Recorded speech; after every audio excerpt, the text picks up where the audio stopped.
Hey everyone, it's Jessie Marie from justagirllikeme.com, hanging out in my backyard.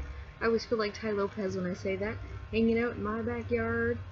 Anyways, I just figured that this is my happy place, so I wanted to come out here and have a little chat with you guys before I get ready to start my evening ritual. So I posted on my blog just recently about how to get out of a funk. This is something that I used to deal with a lot many years ago. Luckily, not so much anymore. Probably maybe once or twice this year actually. So I figure I'm doing pretty good. I must be onto something. So I decided I wanted to share a little bit about what I've learned about how to deal with it. So I don't know, but Sunday this week, what is it? Today is now Wednesday, and I think on Sunday I woke up and I had plans. I had people I was going to go hang out with, some dancing that I was going to do. I was going to go play badminton with a coworker. I had all these great plans, and that is so me. Those are the kind of things that I just absolutely love to do. That would be an ideal way to spend my Sunday. And I just couldn't do it. I just didn't want to be around people. I needed to just stay in my pajamas all day and just hang out on the couch. And so I knew that I had to. I felt it coming, right? I knew the signs.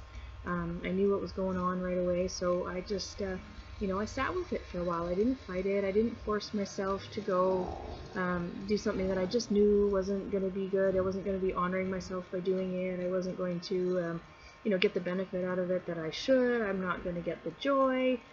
The people that I'm with aren't going to get the authentic me. There just really wasn't any point in showing up without really showing up. So I chose not to, and I feel bad because I don't like to disappoint people. I pride myself on being, consistent and reliable and whatnot, but, sometimes you just have to do what's right for you. And, the show was going to go on without me, so it wasn't like anybody was waiting for me specifically, so, you just had to do what you had to do. So, anyway, so first thing, like I said, is you just have to sort of sit with those feelings and listen to what's going on and try to figure out where it's coming from. And so that's what I did. I spent quite a bit of my Sunday just hanging out with myself and listening to, I hate to say the voices in my head because it makes me sound like I've got other issues, but really it's those negative beliefs that have been so ingrained in our psyche, in our head. It's the people's voices, right? It's those negative things that people have said to us that we've decided are our truth. And so I have to listen to those voices and just let them soak in, and then you can spend the time to process it and figure out if they belong there or not, if there's a message that you're supposed to be picking up from this. So that's what I did. The second thing that I did was honor those feelings and recognize that the reason I'm even aware of them is because I'm, this far along in my self-development journey, right?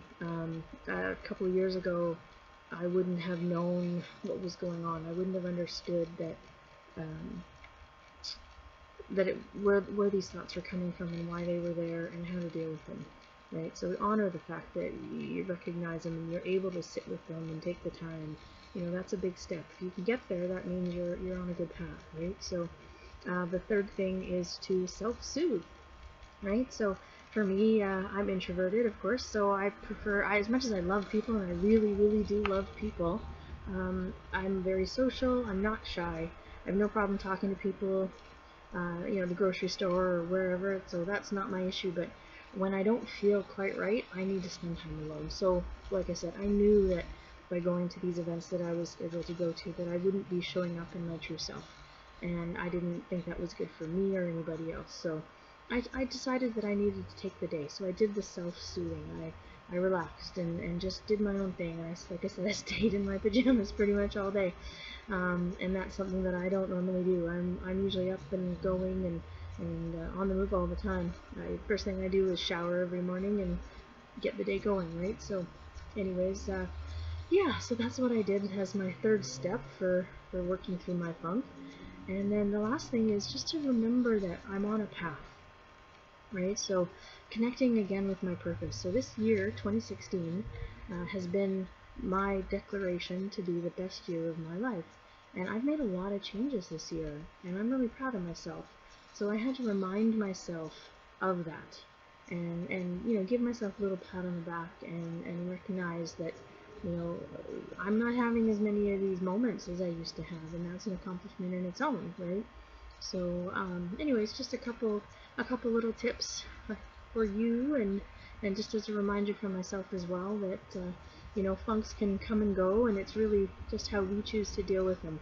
So I hope that you've gotten a little bit of, you know, some information from my video here, and that maybe when it comes along for you, that you'll take these steps into consideration. And you know, one's just listen and sit with it. You know, two is to just honor the feelings and understand where they're coming from. Three is to soothe yourself, spend some time doing something that you enjoy. And if you're not like me, you're not introverted and you're extroverted, then you know, get out and hang out with your friends and recharge that way. So whatever it is that you need to recharge, go do that. You come out of it with a clean slate, right? And then four would be to connect with your focus or your purpose or your mission and what it is that you're putting in all the work for, and to give yourself credit for how far you've come. So anyways, again, Jessie Marie with justagirllikeme.com.